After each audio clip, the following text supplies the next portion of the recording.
Pássaros feridos. Da Austrália selvagem de 1900, surgiu uma saga violenta que continuou por várias décadas. Este é o romance de Colin McCullough, Entre Deus e o Pecado. Eu nunca tenho o que desejo. A história de um padre levado pela ambição. E nunca serei o que quero. Atormentado pelo desejo. E eu não sei como deter o desejo. Olá, eu sou o padre de Bricassar. O senhor é o irmão de Mary Carson? Eu mesmo, padre. A partir do momento em que a viu... E quem é você? Eu sou Meg. Sentiu que a amaria para sempre. E agora um brinde. A Mary Carson. Esta é a mulher mais rica da Austrália e a mais solitária. Mate-os, Frank! Você é o homem mais bonito que eu já vi, Ralph de Bricassar.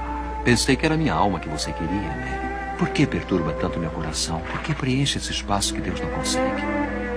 Quando você era pequena, era como se fosse minha filha, Meg. Eu poderia ter amado você. Pois me ame agora. E case comigo. Saiba que eu resolvi destruí-lo, padre. E irei para o inferno por isso, é claro. Mas não será nada comparado ao que planejei para você. Nos anos que se seguiram, ninguém conseguiu despertar o coração de Meg. Até que surgiu Lucky O'Neill. Mas como você é bonita, case comigo, Meg.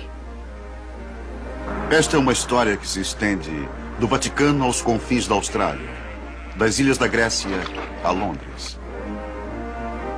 Eu tentei tanto tirá-la do meu coração.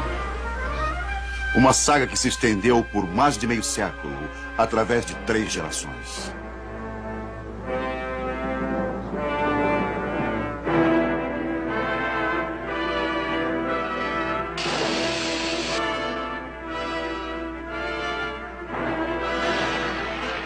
Um amor impossível, proibido para sempre.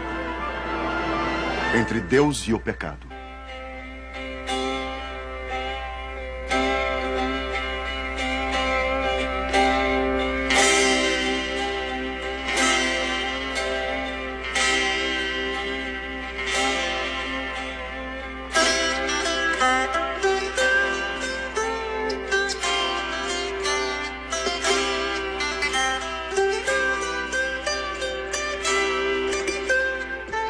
Pássaros feridos.